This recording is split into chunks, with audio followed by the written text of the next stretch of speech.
Exercise 11, Event Models, Risk Composed Event by Event.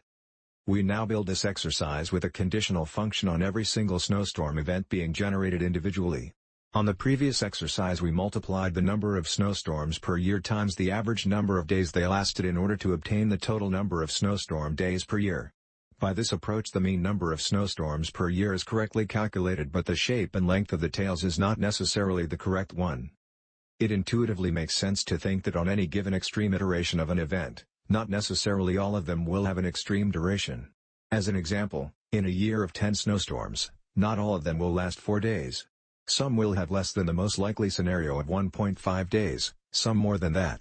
However, since each one of the 10 snowstorms has, within it, several days of duration embedded, we could say that this is a case on which the probable days duration of each snowstorm is an embedded distribution within another probabilistic distribution for the number of snowstorms per year. This is what mathematicians call a convolution. Imagine variation of snowstorm days, that is, the PERT impact function, embedded within the variation of the frequency of snowstorms, that is, the Poisson frequency function. If the convolution is not performed correctly, for example by using a simple multiplication, the effect on the tails of the compounded or convoluted distribution might be overestimated. The next exercise creates this same effect of convolution by adding, one by one, each one of the snowstorms, and allows understanding the difference between these two approaches. 1. On cell B82 insert the probable occurrence of a snowstorm contingent on the Poisson frequency distribution. This conditional function allows an individual snowstorm to be generated, a 1, only if the number of snowstorms on any given simulated year is less than or equal to the iterated sample being drawn at the Poisson on cell B73. Insert the following function. Equals if A82 less than or equal to $B$73, 1, 0. 2. Copy and paste down this cell for the range B83 B101 allowing to as much as 20 probable events per year. 3. On cell C82, we model the duration of snowstorm days per snowstorm provided that such a snowstorm occurs during a certain sampled year. Insert the following formula.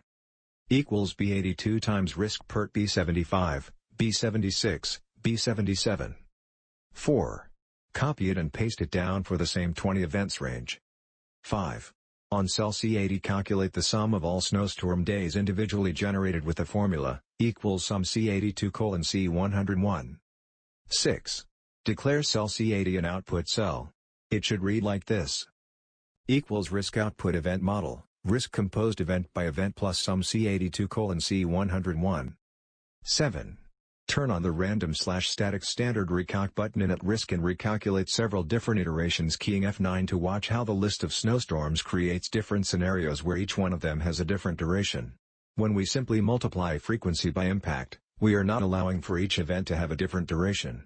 By individually creating variation for each event, given that the number of events is also stochastic in nature, we have manually created a numerically generated convoluted model. 8. Now run 10,000 iterations on your simulation.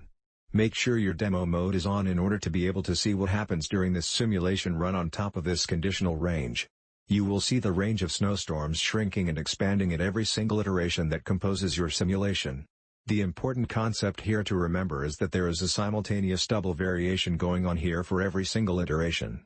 At this level, not only does the number of snowstorms change, but also, every single duration of each one of them changes. It is not that the duration of all snowstorms remains equal for all iterated number of snowstorms per year. Maintaining the same duration for all snowstorms at the iteration level is equivalent to the previous exercise on which we simply multiplied frequency times duration. Convolution is something else. It goes beyond multiplication. It is not simply multiplying number of snowstorms times a fixed duration. It goes by adding snowstorms of different durations each the variable number of times given by the frequency of the iteration. Remember, you can always turn off your demo mode, both buttons that update the Excel display and the chart display. 9. Once the simulation has finished, compare the two outputs generated. Go to Summary window and drag out the first output graph from cell B71. 10. Overlay the two distribution functions from cell C80 and B71. By clicking on the Summary window and dragging out these two outputs respectively, you can compare the two overlaid graphs. The graph should look like the following. Observe that the mean is the same. Its minor difference stems out of the very random nature of the simulation process, but this difference converges to zero by increasing the number of iterations. The major difference can be seen on the tail beyond 30 days. While the first multiplicative approach rendered approximately 5% probability of a year with more than 30 days of snowstorm, the convoluted distribution only generates such an outcome on less than 1% of the time. In other words, the first approach places more than 30 days occurring approximately every 20 years, while in reality such an outcome only occurs once every some 125 years. This is an extended tail as much as 6 times larger. On the other hand, normal years of less than 20 snowstorm days per year may happen on 86% of the time as opposed to 80% of the time calculated with the first multiplicative approach.